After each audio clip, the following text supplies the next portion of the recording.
Girlfriend যখন স্বপ্ন দেখে তার ব্যস্ত বয়ফ্রেন্ডকে ফোন দেয় তখন পরং পরং পরং পরং। কি সে কি ব্যাপার বলো তো? 2 মিনিট পর পর ফোন দিয়ে কি কি পাইছোটা কি? জানো না কাজ করতেছি, কাজের প্রেশার অনেক। কতবার বলবো এক কথা?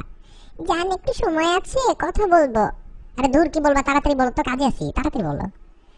আমি না একটা স্বপ্ন দেখছি জান।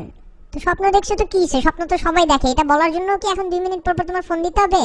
না জান, স্বপ্নটা তোমাকে নিয়ে, আমাকে নিয়ে আর আমাদেরকে নিয়ে। আমার ফ্যামিলিও ছিল স্বপ্নতে, জানো? তাই নাকি? মানে কি কি স্বপ্ন দেখছো বলো তো? জানো জান, আমি স্বপ্ন দেখি আমরা বাসা শিফট করতেছি, একদিন আমি, আব্বু, আম্মু, ভাইয়া, ভাবি, বোন, আর তুমি আমাদেরকে হেল্প করতেছো। বাহ। তারপর তারপর আমাদের গাড়িতে অনেক জিনিসপত্র উঠানো হয়েছে, তারপর বাকি সবাই আমাদের গাড়িতে গেছে আর আমি তোমার গাড়ি করে নতুন বাসার জন্য রওনা হইছি। তারপর নতুন বাসায় ঢোকার পর ভাইয়া বলছে কি এটা তোমার আর মফিজের রুম।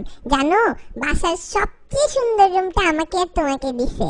কি যে কও না, কিছু মানে বিয়া হইলো না, কিছু হইলো না, বাসায় জানো না ঠিক মতন আমাদের রিলেশনশিপের কথা, রুম দিয়া দিছে না, মানে আর তোমার কাজ কাম না। আমি বুঝি না তুমি কি বলো। সত্যি জান, তারপর আমি তুমি মিলে সবার রুম ডেকোরেট করে দিলাম, গুছাই দিলাম সবার রুম। তারপর তুমি রান্না করলা, কাপড়গুলা গুছাই দিলা। আর আমরা ওই দিন জানো রাতে বাসায় থাকবো, মানে আমি তুমি একসাথে সবাই আমরা এক বাসায় থাকবো। আমিও থাকবো? কি বলো, বাসার লোকজন কিছু বলতো না তাহলে? জান স্বপ্ন তো, শোনো না। তারপর আমার সাথে তুমি রুমে থাকবা। তারপর আমরা ওয়েট করছিলাম কখন রাত হবে। একবার ভাইয়া আসে রুমে, একবার ভাবি আসে, একবার আম্মু আসে। আর আমাদের না চটফট করতেছিল যে দিন কেন পার হয় না, রাত কখন আসবে আর আমরা একসাথে ঘুমাবো।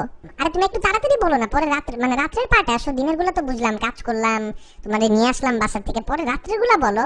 জান রাত হবার আগেই তো মাত্র ঘুমটা ভাঙলো আর তোমাকে ফোন দিলাম। মেজাজ খারাপ লাগে না জান বলো? দূর মিয়া, কোনো কাজ করলে এটা তুমি? সারাদিন আমারে ড্রাইভার বানাইলা, বাসার কাজের লোক বানাইলা, রুম গুছাইলা মানুষদের, আর যখন আমার দরকারের টাইম আসছে তখন তোমার ঘুম ভাঙা যায় না?